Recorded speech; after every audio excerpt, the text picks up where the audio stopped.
어서오세요. 괴담 들려주는 낚시꾼 괴담노 괴담집사입니다. 어린 시절 잠 못 이루게 만드는 영화가 있었습니다. 비디오 대여점에 나오면 예약하고 대여했었던 강시 시리즈 영화. 아이들이 볼 수 있는 수준부터 공포 영화로도 모자람 없는 수준까지 참 다양했었다 싶은 기억이 있습니다. 이번엔 그래서 이 강시에 대해서 좀 알아볼까 합니다. 그럼 기묘한 요기 이야기 강시편 떨어보도록 하겠습니다.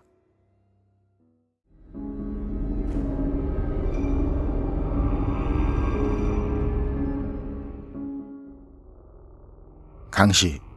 객사한 시체가 묻히지도 못하고 썩지도 못한 상태에서 원혼이 붙은 채 오랜 세월이 지나면 강시가 된다는 전승이 있습니다.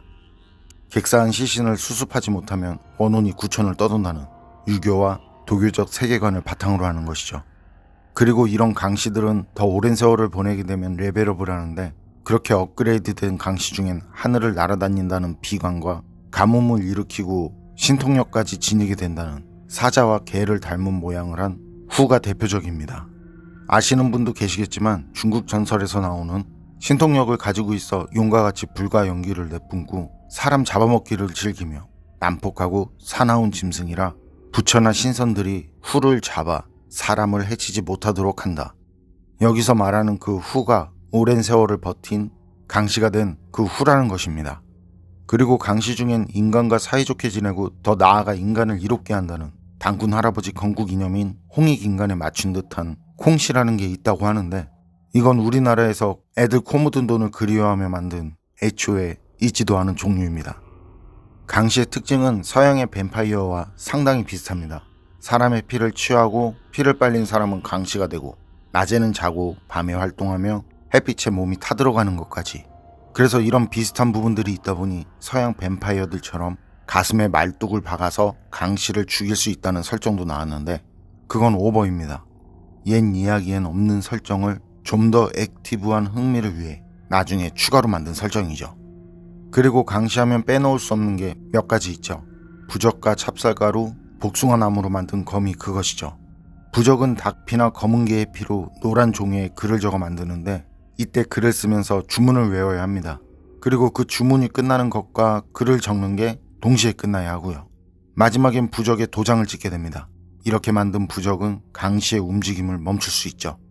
그리고 닭피와 검은개의 피만으로도 강시를 퇴치할 수 있다고 하는데요. 특히 검은개의 피는 중국에선 요기를 퇴치하거나 부정적인 주술을 무효화시키는데 효과적이라고 믿고 있다는데요. 이런 내용을 뒷받침이라도 하듯 삼국지에서도 유비가 검은개의 피를 이용해서 장량과 장보 형제의 도수를 멈추는 이야기가 나오죠. 이런 걸 보면 부적은 닭피와 검은개의 피를 휴대하기 좋게 하고 그 유통기한을 길게 만들기 위한 아이템이 아닌가 생각됩니다. 그냥 피만 들고 다닌다면 아무래도 여러 가지로 불편할 테니까요. 그리고 복숭아나무로 만든 검. 이건 영환도사들의 상징이기도 하죠. 그런데 복숭아나무는 우리나라도 그렇고 강시 이전인 고대 중국 시대부터 주술적 의미를 가지고 있었습니다. 그래서 강시뿐만이 아닌 다른 요기에도 효과적이라고 보는 견해가 지배적이죠. 찹쌀가루 또는 현미가루는 처음엔 강시의 독을 해독하는데 효과적이라는 설이 강했으나 나중엔 좀 더 강한 효과를 부여해서 강시를 퇴치할 수도 있다라고 바뀌게 됩니다. 그럼 이런 강한 것 같지만 약점도 많은 것 같은 강시들의 처음은 어디서 시작됐을까요?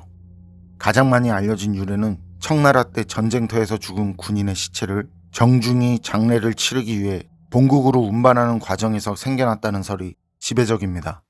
시체들의 겨드랑이 양쪽에 긴 대나무 장대를 끼우고 팔을 들어 그 장대에 엮은 뒤에 앞뒤에서 사람이 들고 운반을 했다는 말인데요. 이게 말이 안 되는 게, 시체를 줄줄이 그렇게 대나무 장대에 세워서 끼우고 앞뒤에서 사람이 그걸 들고 나른다? 그럼 운반 중에 시체가 부패할 텐데 그렇게 부패한 시체들이 대나무 장대에 온전히 붙어 있을까요? 그리고 악취도 어마어마해지겠죠. 또 줄줄이 세운 시체들 무게는, 이건 시체가 장대에 온전히 붙어 있다고 가정해도 그 시체들을 나르는 사람이 코가 없으면서 힘이 삼손급이 아닌 사람이라면 불가능한 거죠. 그리고 중국 공산당은 여러 이유에서 이런 강시에 대한 시선이 좋지 못하다고 하는데요. 그 이유 중 대표적인 게 만주족인 청나라 관복을 입은 강시를 한족 명나라 옷을 입은 도사가 퇴치한다, 이런 스토리는 하나의 중국을 중시하는 중국 공산당 입장에서는 상당히 거슬릴 내용이라는 거죠. 어쨌든 하나의 오컬트 캐릭터로 확실하게 자리 잡은 강씨. 이번 시간엔 그 강씨에 대해서 내려오는 많은 이야기들 중 하나로 마무리하도록 하겠습니다. 하북성의 안주 부근 마을은 근처의 산속에서 날아온 강씨에 의해 심한 피해를 입었다. 강씨는 하늘을 날아 어린아이를 납치하여 먹었다. 마을 사람들은 경계를 철저히 하고 문을 잠그고 어린아이를 숨겼지만 그래도 납치가 계속 이어졌다. 마을 사람들은 강씨를 없애기 위해 그가 살고 있는 동굴을 찾아냈지만 구멍이 매우 깊어서 어느 누구도 들어가려고 하지 않았다. 그래서 마을 사람들은 도사를 불러들여 강씨를 퇴치하기로 했다. 도사는 마을에 들어와 제단을 쌓고 마을 사람들에게 작전을 지시했다. 그 작전이란 도사가 주술로 강씨를 날지 못하게 하고 마을 사람들은 무기를 가지고 강씨와 싸운다는 것이었다. 강씨는 방울소리를 두려워하므로 마을 사람 중 한 사람이 구멍 안으로 들어가 방울소리를 내어 강씨가 자신이 거처하는 곳으로 돌아오지 못하게 하라고 지시했다. 밤이 되어 강씨가 날아가자 곧 마을 사람들이 동굴 안으로 들어가 방울소리를 내기 시작했다. 강씨는 도사의 주술로 인해 날지 못하고 땅으로 떨어지자 자신이 사는 동굴로 돌아가려고 했지만 동굴 안으로부터 끊임없이 방울소리가 들려오는 바람에 흉악한 형상으로 동굴 입구에서 우왕좌왕하고 있었다. 그런 강씨를 마을 사람들이 에워싸고 격투를 벌였으나 강씨의 괴력에 마을 사람들은 제대로 대적하지 못하고 아침까지 격투가 이어졌다. 새벽이 밝아오고 태양이 떠오르자 빛을 쪼인 강씨는 힘없이 쓰러지고 말았다. 마을 사람들은 그때를 놓치지 않고 불을 질러 강씨를 퇴치했다. 괴담록 오늘 요기 이야기는 여기까지입니다. 그럼 전 다음에 또 다른 요기를 찾아서 여러분 앞으로 데리고 오도록 하겠습니다. 늘 건강하시고 평온하세요. 함께 해주셔서 고맙습니다.